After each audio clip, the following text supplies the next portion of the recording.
A violência contra a mulher, e em especial o feminicídio, tem sido assunto recorrente na mídia e pelo país afora. E este é o tema do programa Papo Dinâmico que está começando.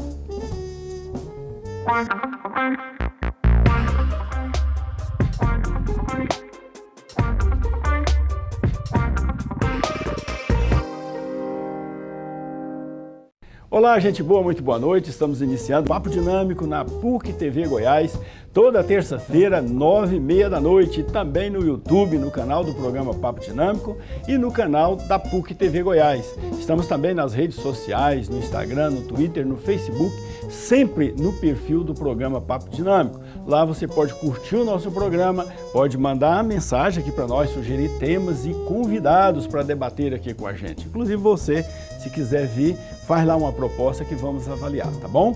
Hoje nós vamos falar de feminicídio e também da violência de um modo geral contra as mulheres. Estamos aqui com o psiquiatra, doutor Adelman Azevedo. Obrigado, doutor, pela presença. Muito boa noite, seja bem-vindo. Eu agradeço, professor Daniel, agradeço a todos e espero contribuir um pouquinho. Com certeza. Com vocês aí. Com certeza vai contribuir. E também com a advogada, a doutora Flávia Leite, que é vice-presidente da Comissão da Mulher Advogada da OAB Goiás, e especialmente aqui de Goiânia. Ela é vice-presidente. Obrigado, doutora Flávia, pela presença. Muito boa noite, seja bem-vinda. Boa noite, muito obrigada, doutor Daniel, pelo convite.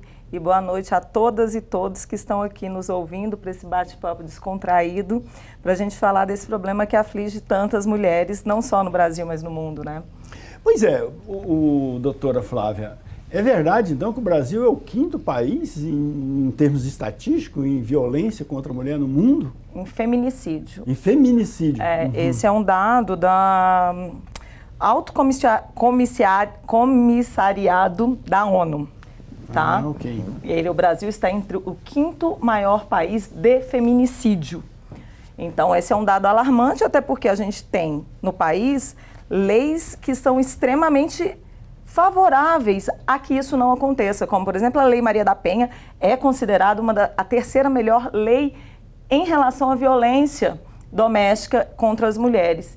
E ainda assim, somos o quinto país em feminicídio. Conversava há pouco aqui com o doutor Adelman sobre isso, desse abismo que há nesse lugar, né? Sim, sim. Pois o que leva a isso? É a grande extensão territorial do Brasil, a diversidade cultural, as desigualdades de classe? O que leva a essa violência contra a mulher? A tradição, a formação do povo brasileiro? Então, a gente tem diversas hipóteses para isso, né? Eu começo falando sobre essa nossa cultura patriarcal, né? Que historicamente o homem sempre teve posições de privilégio em relação à mulher, né? E aí a gente tem os estereótipos de gênero, que a gente falava pouco sobre isso, né? Que a gente pode começar a falar sobre micromachismo, né? Que essa diferença entre homens e mulheres vem desde o ventre, né? Quando a gente hoje fala no chá revelação, se é menino é azul, se é menina é rosa, né? A coisa começa por aí. Por que cada cor é assim? Isso é construído historicamente. E aí, com o desenrolar do tempo, a gente vai, a criança nasce, você chega para comprar um presente, é para menino ou para menina? Eu brinco, é para criança, né? Não que a menina não possa gostar de rosa e o menino não possa gostar de azul, mas aonde que está ancorada essa nossa cultura de ser assim? Né? E aí vai crescendo, não sei quem já passou por isso, o pai vai ficar cuidando das crianças porque a mãe está trabalhando e fala, tô de babá hoje. Vamos ver aqui, vamos ver se o doutor Adelman pode nos ajudar nessa reflexão aqui. O senhor deve atender gente, claro, o psiquiatra atende todo tipo de, eu imagino, de síndrome aí que afeta as pessoas do ponto de vista psíquico e não apenas nesta questão específica do feminicídio. Mas em relação a isso, o senhor tem atendido, já atendeu alguém? Como é que o senhor vê essa questão do agressor, da pessoa que agride e da pessoa que é vítima em relação à violência, né, contra a mulher? Existe um perfil específico? Essas pessoas têm alguma característica que é cultural ou natural? É possível fazer alguma caracterização a partir daí? A gente vai ter que analisar caso a caso para a gente não correr o risco de ser tão generalista. Entendi. Tá? A questão cultural é extremamente importante, porque o machismo, da forma como existe, e existindo de qualquer forma, ele realmente é prejudicial. Porém, eu não vejo, e discordo da doutora, que a questão do sexo masculino ou feminino, desde a infância, a distinção entre criança, menino ou menina, tenha qualquer contribuição para o desenvolvimento de personalidades agressoras ou personalidades que se deixam abusar. A questão é o seguinte, tem muito a ver com a criação e muito a ver com a personalidade. A criação de cada pessoa leva em consideração questões também culturais. A cultura dos pais, da cidade, a cultura do país. Mas para a gente analisar especificamente se essa questão da cultura machista é o principal problema desde a infância, nessa questão desde a infância, de se o sexo feminino ou sexo masculino, o presente para criança tem que ser para criança, não pode ser para o menino nem para a menina, tem que ser para criança, não pode ser um presente específico para cada um. A gente teria que analisar os outros países que às vezes estão na frente do Brasil em feminicídio. Aí eu pergunto para a doutora, você sabe quem que é o primeiro país? O segundo, o terceiro? Em feminicídio? Não tenho esse dado. Porque a gente precisaria saber, para saber se, ou assim, o 10º país, para a gente saber se realmente esses outros países têm uma cultura totalmente diferente. Porque senão é uma visão totalmente enviesada. Você chega com um raciocínio afunilado sem a gente ter a possibilidade de analisar o contexto do todo. Mas deixa eu terminar de falar para depois você falar. Só que o que acontece? A questão da personalidade é extremamente importante, que a personalidade do agressor, ele começa com um sedutor, e qualquer coisa que a gente vá fazer, em qualquer situação em que a gente se envolva, a gente é fisgado e a gente não consegue sair. Isso do ponto de vista da vítima. A vítima, ou seja, a mulher agredida, é quando ela é fisgada, do mesmo jeito quando a gente entra numa loja para comprar determinada coisa. A gente compra, a gente entra para ver e fica sem graça de sair sem comprar, porque o vendedor está esperando que a gente compre. Então, a vítima, ela fica presa, com medo de sair, primeiro porque realmente a pessoa, o agressor, ele coloca situações em que ele pode ser mais agressivo ainda se a pessoa sair desse comportamento, sair desse relacionamento. Mas no início ele é sedutor. No início, ele é uma pessoa agradável e logo ele começa a mostrar os traços de agressão. No início, a pessoa agredida sempre imagina que o agressor vai mudar. E ele nunca muda, nunca muda. Atendi recentemente uma pessoa em meu consultório que ela teve que... A mãe teve que buscá-la, a mãe morava em outra cidade, teve que buscá-la, morava enquanto o marido saiu, buscá-la, resgatá-la com outras pessoas, que foi trancada em casa, e isso acontecia todas as vezes que o marido agredia, para que ela não fosse ao médico.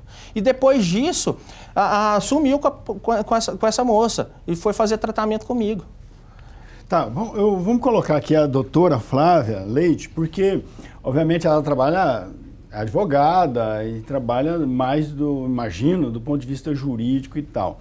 Mas certamente todo o processo que levou a Lei Maria da Penha, a Lei Maria da Penha, se salvo engano, 2006, né? 2006. E a Lei do Feminicídio 2015, né? Que veio, na verdade, agravar as penas que já estavam previstas antes, né? Na Lei Maria da Penha, que caracterizou aí o feminicídio como um homicídio, um assassinato qualificado, não é isso? Então, mas isso seguiu, digamos assim, um amplo processo de discussão, não só no Brasil, no mundo inteiro, especialmente na América Latina, que acabou culminando, então, com esse marco jurídico que hoje nós temos no Brasil. Essa violência contra a mulher que a senhora atribui ao machismo, o machismo como sendo o pano de fundo, né? isso tem suas raízes. Eu perguntei antes sobre a cultura brasileira e tal. Tem as suas raízes, porque o mundo inteiro, se a gente for ver, é machista de muito tempo. Era isso que eu queria falar. A gente vê mesmo histórias antigas aí, onde as mulheres nem eram... Aqui no Brasil, inclusive, as mulheres não votavam até pouco tempo. Nem antigo, né? A gente tem o caso da Malala, que foi... Onde surgiu a democracia na Grécia Antiga, lá as mulheres não votavam, não participavam, não eram cidadãs. Né? Então, a gente vê que essa história do machismo não é uma coisa que é só brasileira. Parece que vem de toda a cultura que formou o povo brasileiro. Africanos, portugueses, europeus e o ser humano, asiáticos, de modo geral. Está em todos os lugares machismo, exatamente, sem exceção. Exato. Nós não estamos falando dele, voltando até quando ele me pergunta, né, qual a gente precisava estudar o país que está em primeiro lugar. Salvo engano, vai ser um dos países do Oriente onde tem toda essa questão da mulher sequer poder frequentar a escola. Né? A gente tem aí a Malala, que a gente não precisa falar dos primórdios, estou falando da atualidade. O mundo ali muçulmano, total, em geral, é muito machista. Lá né? eu Marrocos, acredito que está por ali o lugar dos piores países. Tem lugar que a mulher não pode falar em público, não pode falar fora da casa dela. E eu não quero entrar na questão cultural desses países, porque sei muito pouco, é apenas a questão de dados. Né?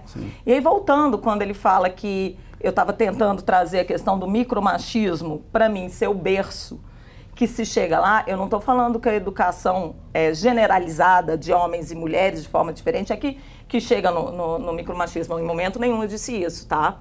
Que você discordou dessa fala que eu não fiz. O que eu quis dizer é que com o tempo a gente vai vendo, com o passar do tempo, que as mulheres são educadas, e isso chama-se estereótipo de gênero, né? Elas são educadas para serem delicadas, enquanto os homens são educados para serem assertivos. Isso não só no Brasil, isso é no mundo. A gente tem o CNJ, lançou agora, acho que foi em outubro do ano passado, um documento que se chama Protocolo para Julgamento com Perspectiva de Gênero. O que diz esse protocolo? Que diante dessa nossa estrutura patriarcal, e aí ele que coloca essa palavra, não sou eu que estou dizendo, que é para usar o patriarcado, inclusive com recortes de raça e classe social, porque quanto mais vai tendo isso, maior vai ficando. Os julgadores e julgadoras, elas, ao pegar um caso concreto, como é o caso do psiquiatra, psicólogo, quando vai analisar o caso concreto e não regra, como são as leis, ele tem que avaliar em que cultura está amparado aquele caso. Porque sim, vão ter casos e casos na mesma questão. A gente, no direito de família, às vezes os juízes ou juízas brincam com a gente. Uai, doutora, ontem a senhora estava aqui pedindo guarda compartilhada. Hoje você está implorando por guarda exclusiva? Eu não estou te entendendo. Você fala, sim, eu escolho, eu peço de acordo com cada caso. Tem famílias em que a guarda compartilhada é necessária, porque a gente vê que ambos os genitores são capazes de cuidar da criança. Em outras famílias, aquela criança está sendo agredida, a mãe está sendo agredida. Então, nesse caso, não dá para ter uma guarda compartilhada. Então, a lei é muito importante pensar sobre isso. A lei é sempre geral, mas o julgador ou a julgadora, quando vão analisar aquele caso, tem que ser específico. E o protocolo do CNJ para julgamento com perspectiva de gênero fala exatamente isso, que a gente tem que entender essa cultura patriarcal a qual nós, brasileiros e todos os cidadãos mundiais, estão inseridos. Eu vejo assim que... nós vamos fazer um pequeno intervalo e eu vou voltar daqui a pouquinho e vou tocar nesse assunto, mas já vou anunciar o que é que nós vamos falar no próximo bloco. Vamos até fugir um pouquinho aqui da nossa pauta, porque me parece que está na origem das discórdias todas sobre, inclusive sobre a legislação, porque a legislação ela não fala de gênero, né? A legislação ela fala de sexo feminino, né? Pelo menos a lei do feminicídio fala de sexo feminino e não de gênero. Porque a discussão de gênero é um pouco mais ampla. Eu ia perguntar isso. O que você entende de discussão de gênero? Exato, ela é um pouco mais ampla do que o que a legislação quis. Inclusive, a legislação, eu acho que cria uma certa dificuldade por causa disso, porque ela restringe o conceito, né? E a origem de tudo isso veio aí num movimento estruturalista, cultural, dos anos 50, 60, 70 do século XXI, quando Simone de Beauvoir e Jean-Paul Sartre, né, levantaram essa discussão na Europa e se espalhou para o mundo inteiro sobre a questão da naturalização ou culturalização da sexualidade. Tá bom? Daqui a pouquinho a gente volta.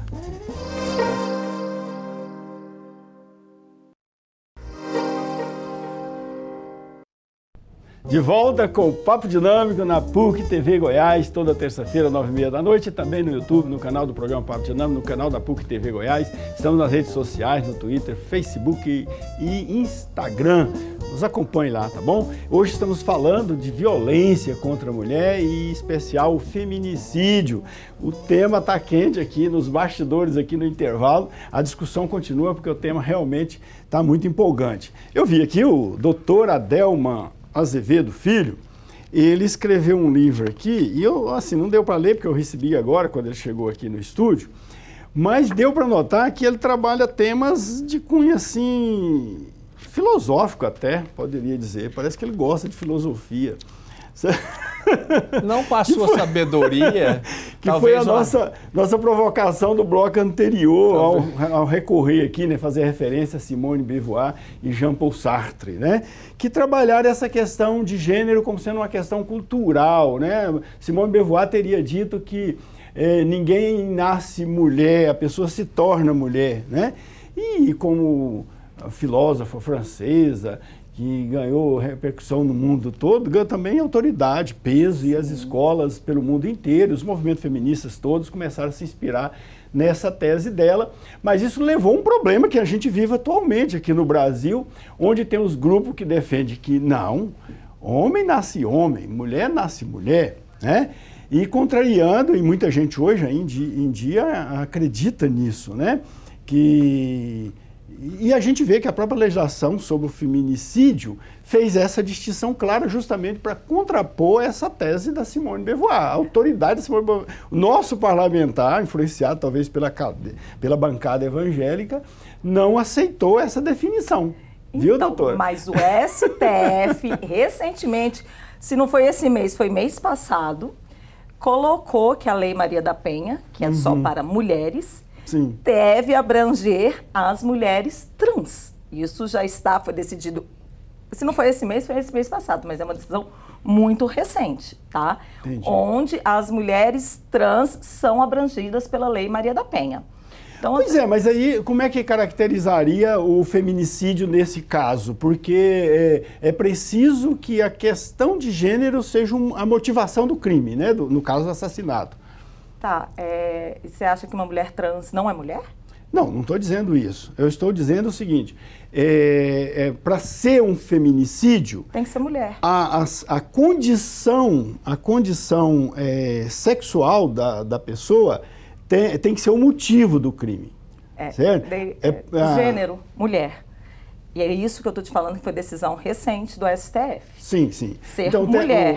O Supremo Tribunal Federal, então, avançou para além do que a lei está especificando, tipificando. Sim, sim. Ele fez isso e é uma decisão extremamente recente, por isso que eu estou falando. Se não foi esse mês, foi mês passado, mas eu acho que foi esse mês essa decisão. Sim, mas aí o fato dela ser trans foi o motivo do crime, então, foi o motivo do assassinato. Não disse que o fato dela ser trans. Entra na questão da lei, que é o simples fato dela ser mulher.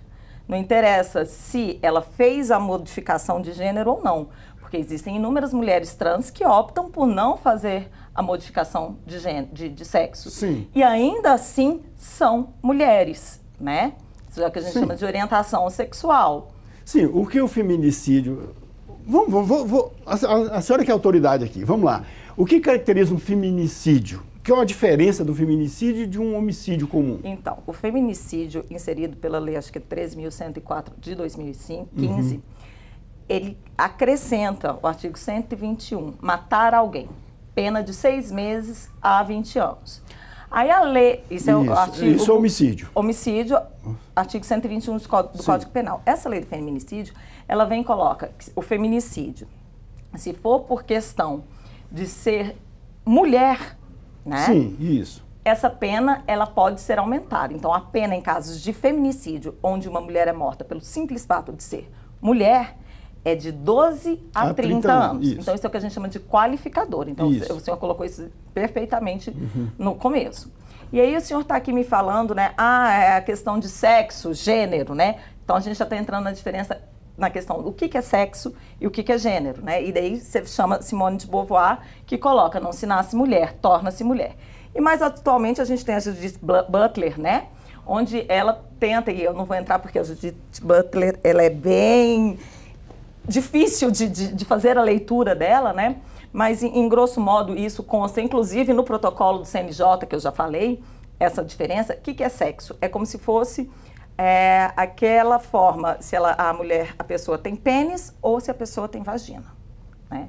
E gênero é como a pessoa se identifica na sociedade. Sim, isso. Eu posso ter nascido com vagina, mas eu me sinto homem.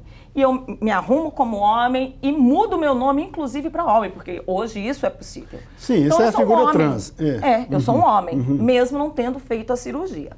Então, hoje, quando a gente falar em leis, diante dessa decisão do STF recente, a mulher, independente se trans ou mulher cis é aquela mulher em que ela se reconhece no sexo que nasceu, ela é abarcada pela Lei Maria da Penha. Aí você fala, Flávia, e o feminicídio? Bom, eu acabei de dizer que foi uma decisão recentíssima do STF. Eu não sei como eles estão decidindo, mas eu acredito que, por analogia, isso vai ser usado também em relação ao feminicídio. Tá, o doutor Adelma, o senhor psiquiatra, o senhor atende, o senhor já foi chamado pela Justiça, Promotoria Pública, para acompanhar algum caso de pessoa agressora que cometeu algum tipo de assassinato de mulher e tentar, sei lá, tratar essa pessoa? Já houve caso da Justiça absolver o sujeito para dizer que ele é doente e o fato de ser doente o isentava ou diminuía a pena dele? Não, nunca foi chamado nesse sentido. E aí a gente tem que... A gente insere ali um monte de adendos nessa história, né? Porque, assim, o paciente com algum transtorno psiquiátrico, que são os transtornos psiquiátricos? São aquelas doenças, entre aspas, doenças que não aparecem em exame, né? As doenças neurológicas e doenças psiquiátricas, são tipo Alzheimer, essas outras coisas que aparecem em exame.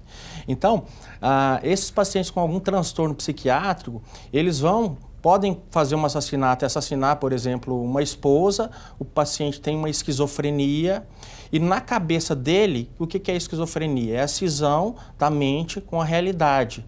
Na cabeça dele, por exemplo, pode acontecer de no corpo da esposa, entrou um espírito de um demônio, e eles têm aquela sensação que ele tem que matar a esposa para matar o demônio e salvar a esposa. Então, a gente teria que detectar realmente uma doença, um transtorno psiquiátrico. Agora, essas alterações de caráter são alterações de personalidade, que é o jeito que a pessoa é, a personalidade, o jeito dela ser, o seu caráter. Isso não é doença, isso não é transtorno, isso é uma característica de cada um. Então, não tem como aliviar a pena do ponto de vista psiquiátrico. Então, se me chamasse para fazer um caso desse, eu não adianta. Eu poderia me pagar o dinheiro que for, eu não conseguiria encontrar palavras nem contextos para enquadrar alguém em algum transtorno que não existe. O psicopata é uma doença ou é um caráter? O psicopata, ele tem uma alteração de caráter, ele tem uma alteração de personalidade, ou seja, ele tem uma personalidade que culpa. Por exemplo, é até muito difícil uma pessoa que é um psicopata apresentar uma depressão, porque ela não se sente culpada por nada, não se sente mal com nada. Tudo que ela faz, ela acha que está perfeito. Ela não enxerga que as ações dela, ela até sabe que pode prejudicar alguma pessoa, ou outra, ou várias. Só que ela não se sente mal com aquilo. Tanto faz, tanto fez. Eu atendendo recentemente um paciente de um estelionatário e psicopata, e inclusive chegou para mim dizendo que ele já foi laudado como sendo psicopata. Não sei se ele queria me intimidar, né? Mas assim, ele veio com a mãe e ele disse, olha, as pessoas falam que se eu leso alguém, que ele sabia mexer em computador, tirar dinheiro da conta da pessoa e tal, aí eu lesei, por exemplo, um idoso que perdeu toda a aposentadoria. Para mim, tanto faz, tanto fez. É a mesma coisa que eu não estivesse fazendo com nada, com a formiga. Para mim, eu não sinto nada. Então, esse tipo de pessoa não tem tratamento. É uma característica da pessoa. Não adianta, não vou dar remédio que não resolve. Não adianta. A pessoa é assim. Mas uma pessoa dessa poderia ter alguma motivação feminicídia? Eu posso dizer, essa palavra existe? Feminicida, talvez. Feminicida, ou femicida, porque existe a palavra também femicida, Sim. né? Poderia ter alguma motivação femicida dentro desse contexto de psicopatia? Tem, porque o paciente psicopata, e geralmente esses homens agressores, eles têm alguma característica de transtorno de personalidade antissocial, que é o psicopata. Todos eles têm um pouco disso, sim, em menor grau do que aquele psicopata que sai matando as outras pessoas. Então, ele sente prazer em ter o controle, em dominar. Ele se sente mais forte, ele se sente melhor com aquela situação. Os dados que a gente encontra é que os agressores, em regra, eles têm, quando entrevistados, eles colocam que a questão da posse sobre a mulher. Quando a mulher começa, vamos colocar no jargão, a bater asas, sem o controle dele, né, que é isso que você está dizendo, eles colocam, não, ela não me pertencia mais. E assim, como que aquela mulher que foi minha não me pertence mais, né? Então, quando ele perde, ou ele acha que perde a posse, porque eu não consigo entender como a posse de uma mulher pode ser de algum homem, ou a posse até eu não consigo entender isso, mas quando o agressor acha que perdeu a posse, é quando acontecem os feminicídios. Entendi. Nossa, a discussão tá boa, nós vamos fazer um pequeno intervalo e já voltamos. Vamos clarear mais esse assunto aqui e vamos ver também a questão voltando a essa questão da psicopatia, mas eu queria saber também se a motivação que a pessoa tem de cometer esse crime pode ocorrer com quem não é psicopata também, quem é uma pessoa normal, aparentemente normal, né? Se ele pode também cometer feminicídio, tá bom? Daqui a pouquinho a gente volta.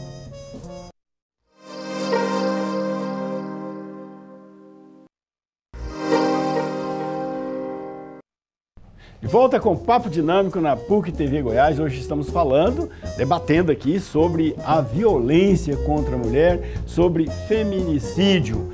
E também existe a palavra femicídio. Qual a diferença das duas, professora? Femicídio e feminicídio. Então, o feminicídio é assassinar uma pessoa por ela ser mulher, né? Acontece dentro de casa e tal. E o femicídio, é quando acontece uma morte, é um assassinato de uma mulher, não em razão dela ser mulher. Então, por exemplo, eu estou andando na rua, querem roubar meu celular, eu não dou, eles me matam. Seria um contraposto do homicídio, que a palavra homicídio sugere homem, né? Essa é a diferença. Né? E femicídio seria o contraposto aí uma mulher sendo assassinada de forma comum. Né? E o feminicídio, aí sim, é um assassinato em decorrência dela ser mulher. Exatamente. É a discriminação que está por trás dessa ação. Exatamente. Né? Tá ok. Agora, é possível a pessoa, doutor Adelma Azevedo, é possível também ter o autor de um assassinato, né, que não seja um psicopata, né? E por causa do seu preconceito, da sua maneira de encarar culturalmente a condição da mulher? Olha, é difícil que isso aconteça, porque geralmente quando um indivíduo, nesse caso o sexo masculino, ele coloca a mulher numa situação tão inferior e frágil e a submete dessa forma e ele não sente nada com isso, ele tem alguma alteração de personalidade. Então, algum grau de transtorno de psicopatia ele tem.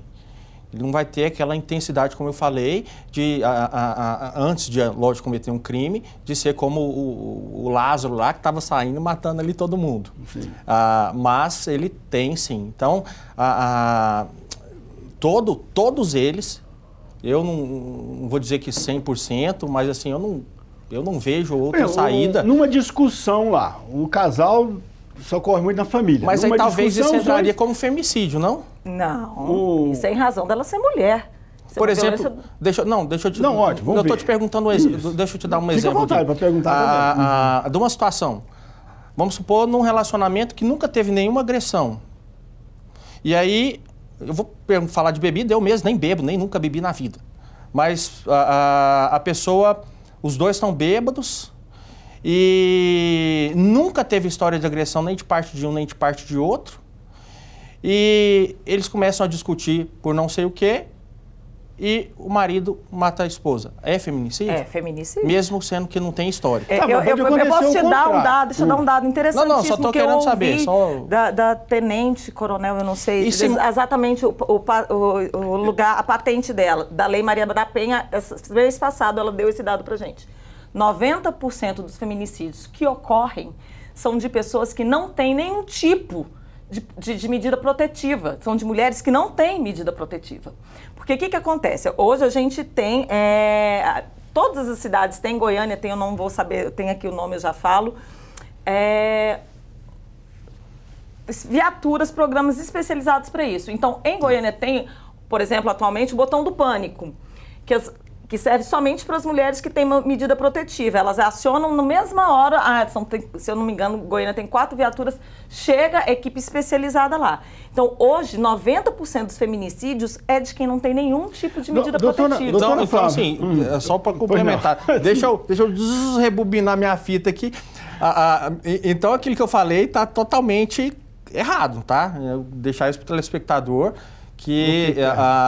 Então a pessoa o homem que assassina a mulher, ele não tem nenhum tipo de transtorno de personalidade. Ele é uma pessoa comum que... Eu acho que pode ter dos dois sentidos, né? Pode ter pelo que você está me falando, nenhum. Não, eu mesmo estou com medo de voltar para casa e assassinar minha esposa. Bom, eu não sei se você está nas estatísticas, mas... Não, porque pelo que você está falando, eu queria aproveitar a sua pergunta. Você está falando, não tem nem questão cultural, nem questão de... Doutora Adelma, eu queria aproveitar a sua pergunta e complementar aqui, fazer uma outra... E se na verdade fosse a esposa que matasse o marido? É isso que eu quero... Nessa mesma situação, que nunca teve nenhuma agressão, se a esposa matasse o marido? Eu queria justamente fazer essa pergunta, mas ilustrando. Aproveitando o seu exemplo aí. Você falou, os dois estão bebendo ali e tal. Ou poderia ser o caso de ciúmes. Hoje em dia há muito incentivo das pessoas andar armadas por aí e tal. Eu sou contra, mas enfim, existe esse incentivo e até facilidade para as pessoas comprar arma. Vai que os dois estão num barzinho ali, tomando cerveja ou vinho, sei lá, os dois armados. Às vezes os dois são até policiais, certo? E aí pode acontecer da mulher, de repente, perceber que o homem deu bola para outra e ela, com ciúme, arranca da arma e atira nele. Isso é um homicídio. Se é um homicídio, ela vai responder de acordo com o Código Penal. Homicídio simples. Sim. Primeiro, ela não é réu primário. O motivo pode ser torpe, né? Mas dependendo do jeito da manifestação de traição, poderia até ser uma coisa bem ostensiva e nesse caso não seria tão torpe assim. Agora, se for o contrário, se o homem, percebendo que a mulher estava dando bola para outra pessoa, ele vai, saca da arma e atira nela. Nesse caso, é feminicídio. E a pena, então, seria de 12 anos a 30 anos. É uma qualificadora. Então, no caso, a mesma situação, fatos iguais. Isso é uma desigualdade de gênero em benefício da mulher. Mas, gente, eu adoro quando a pessoa chega aí. Sabe por que eu adoro quando a pessoa chega aí? Eu tô pra comprar um açaí e levar pro meu menino, pra transformar ele em trans. O que diz o princípio da igualdade na Constituição Federal? Sim. A gente trata os iguais de forma igual e os desiguais de forma desigual. Quando eu trago aqui o protocolo do CNJ para julgamento sob perspectiva de gênero, eu falei exatamente isso. Que a gente tem que ver que, historicamente, homens e mulheres estão em condições assimétricas. Como que a gente vai fazer haver uma simetria, uma igualdade? O exemplo que eu dei, os dois são policiais, os dois estão armados. O exemplo que eu dei não era simétrico. O que eu trago é um exemplo hipotético. É cultural. É cultural. Então, nesse caso, a senhora acha que é justo o homem ser punido por uma pena que varia de 6 a 20... Não, a mulher ser punida por uma pena que varia de 6 meses a 20 anos e, se for o contrário, mas na mesma situação, seria justo que o homem fosse punido numa pena qualificada de 12 a 30 anos. Aí não só eu acho justo, né? E se isso é uma lei, se existe um protocolo do CNJ que determina isso, não sou eu, Flávia Leite, que está dizendo isso. São vários estudiosos que chegaram a esse consenso para colocar dessa forma. Mas a lei do feminicídio, ela estabelece lá 2 condições. Ela coloca enquanto qualificadora. Que vai de 12 a 30. O próprio feminicídio já é uma qualificação. Sim. Né? Mas aí, para tipificar, ele coloca 2 condições lá, que tem que ser familiar, como é que fala? Um crime cometido em ambiente familiar e contra a mulher. Íntimo, né? Contra a mulher. Contra a mulher. Porque não, daí é que eu falo, se for familiar, homem, a mulher mata o homem, não é feminicídio. E se for em decorrência de discriminação. Então tem essas duas condições colocadas lá. Nesse caso aqui, teria que demonstrar, tanto o advogado quanto o Ministério Público, teria que demonstrar que essas duas condições foram contempladas.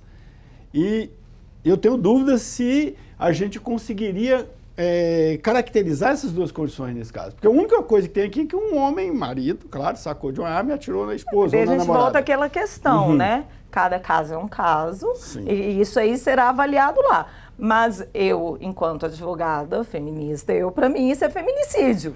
Agora, isso quer dizer que a minha palavra é que vale, não é. Só está assumindo que é uma posição ideológica, tudo bem, aí não vamos discutir. Não, mas não, a minha posição, é o que eu falo, a minha posição, essa não é só a minha posição. Eu estou colocando o que a lei diz e o que o protocolo do CNJ diz. Eu estou até com ele na pasta, eu posso te mostrar. Sim, a lei 13.104/2015, peço a produção que dá uma procurada aí para nós e informa no intervalo aqui, para a gente saber exatamente as duas condições. Artigo 121 do Código Penal também vai ter, se colocar no Planalto. 121 que é do homicídio, né? Crimes contra a vida, ok. Agora, é importante que eu der minha contribuição do ponto de vista da psiquiatria em relação ao perfil de fato. Falei brincando algumas coisas, mas o perfil do agressor realmente é um perfil extremamente dominante, que inicialmente pode ser sedutor, mas ele é extremamente dominante, até que ele consiga prender aquela pessoa. E extremamente ciumento, extremamente controlador e agressivo. A agressão, geralmente, ela não começa como uma agressão física, começa de forma gradual e vai tomando contornos cada vez mais intensos a se chegar numa agressão física. Mas são pessoas que já têm essa característica, inclusive em outros contextos da sua vida. Não dizendo assim, não querendo dizer que desmerecendo a questão do contexto homem e mulher. Mas são pessoas que já têm essa característica na personalidade. Então, como já tem a personalidade assim, em qualquer relação social, em jogos, em brincadeiras, manifesta esse perfil. Mesmo se dizendo assim que 90%, foi essa estatística, né, das mulheres não têm medida protetiva, né, não significa também que os homens não têm esse comportamento psicopatológico no sentido de ter essa personalidade de psicopata, mesmo em menor intensidade, como eu já falei antes. Doutora Delma, dizem que tem uns ciclos da violência, né? Eu acho que o senhor deve saber bem disso, colocar, porque é isso que o senhor está dizendo. Isso.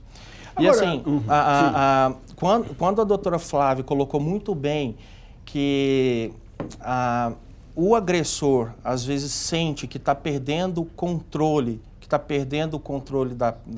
da mulher, da vítima, a gente não precisa extrapolar isso para uma coisa muito intensa, imaginar que ela está querendo colocar uma sainha curtinha e sair na rua. A gente pode imaginar simplesmente que ela está querendo ir no supermercado, comprar uma coisa qualquer com uma roupa normal. E eu falo isso porque eu atendo muitas pessoas, muitas mulheres que são agredidas e têm esse comportamento. Que a pessoa simplesmente tranca a mulher em casa e não deixa que ela saia. Não que todos vão fazer dessa forma. Tem filmes até do porteiro, eu já acompanhei casa assim. Tem um caso que me marcou muito, lógico, não vou citar nomes, nem local, mas que eu atendi a paciente, uma menina extremamente inteligente, agradável. Ela era obesa, tinha obesidade mórbida. Ela fez a cirurgia de redução do estômago e pouco tempo depois da cirurgia de redução do estômago, o esposo matou a paciente, matou o filho do casal, degolou eles e depois se matou. Deus me livre. Gente, nós vamos voltar daqui a pouquinho e vamos ver todas essas situações aí de violência contra a mulher e principalmente eu vou querer saber dos dois aqui, em especial do Dr. Adelma, sobre as consequências que existem aí da violência contra a mulher, que pode chegar ao feminicídio, mas, salvo engano, pode chegar também a outras letalidades, como suicídio, acidente, etc. Daqui a pouquinho a gente volta.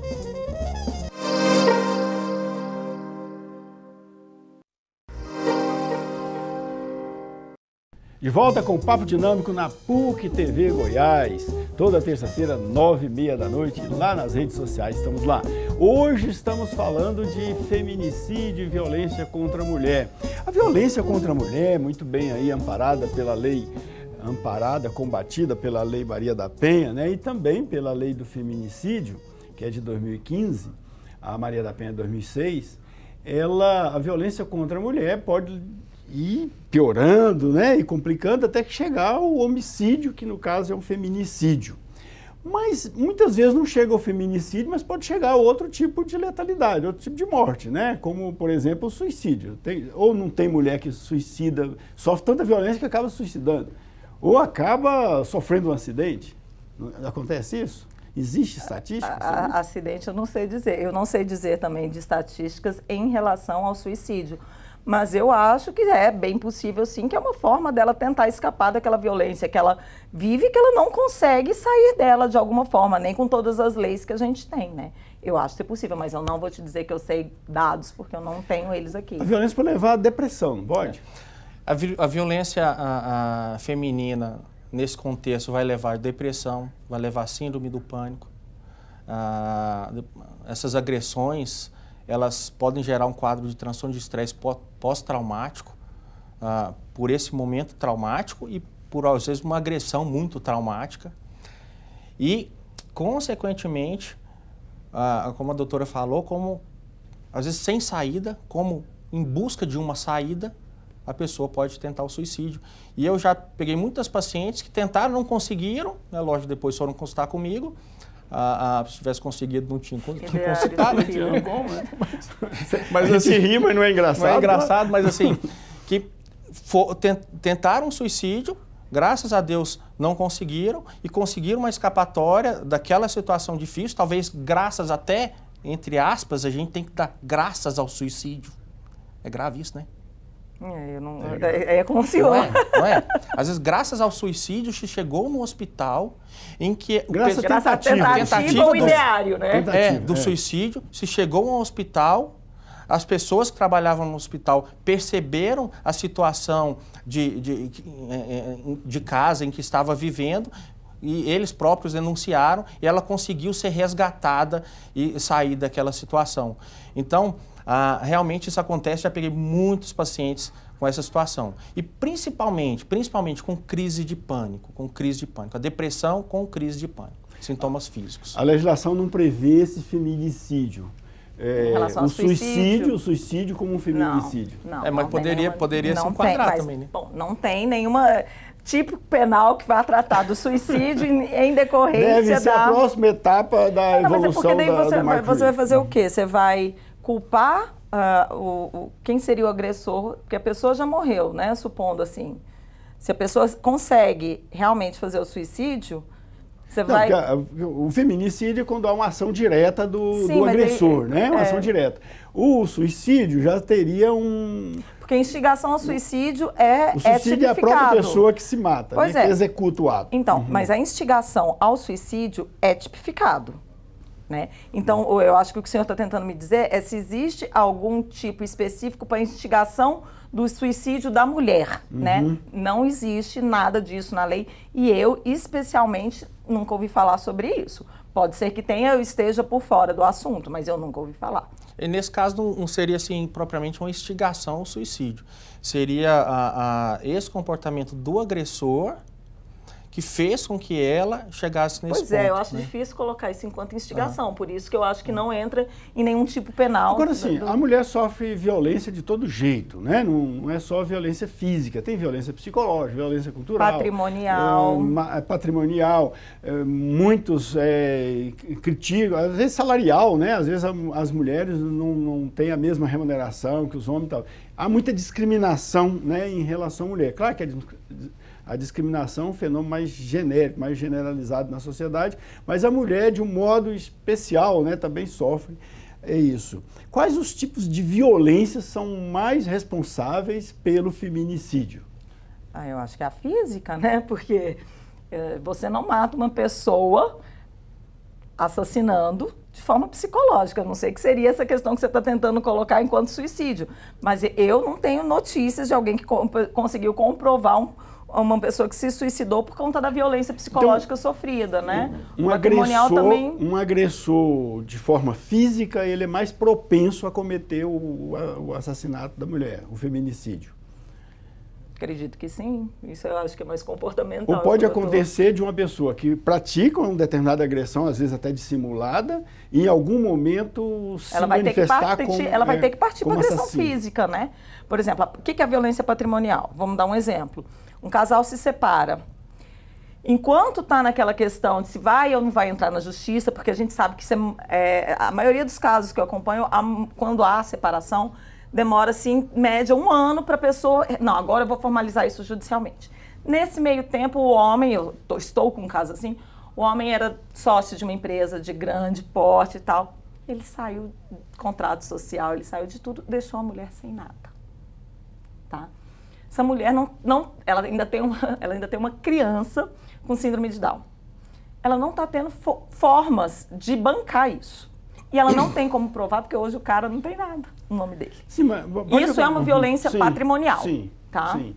Pois é, mas às vezes a pessoa tem uma convivência pacífica, o casal tem uma convivência pacífica durante anos e tal, e de repente a pessoa se manifesta. Como o caso aí que o doutor citou aí no bloco anterior, da uma mulher que era obesa e de repente ela fez um tratamento, não sei se resultou, digamos, num perfil estético mais atraente, e o cara ficou com ciúme e começou a agredir. Então, daí isso vai concordar com o argumento que essa pessoa do Batalhão Maria da Penha me trouxe, que 90% dos casos do feminicídio nunca teve uma medida protetiva. Não, mas isso não significa, como eu falei, que o agressor não tenha um perfil Não estou falando do perfil. Não, mas assim, nós estamos falando da mesma coisa, talvez, mas de forma diferente. A maioria das pessoas, as mulheres não têm uma medida protetiva, ou seja, não foram agredidas antes, que teve necessidade delas irem lá. Ou às vezes foram e não denunciam. Mas só que provavelmente elas foram agredidas, às vezes psicologicamente, e não denunciaram. Tá, nós falamos muito dos fatos em si e tal. Agora, é possível melhorar a situação? É possível os homens, os machistas, deixarem de ser machistas? Em que medida isso é possível?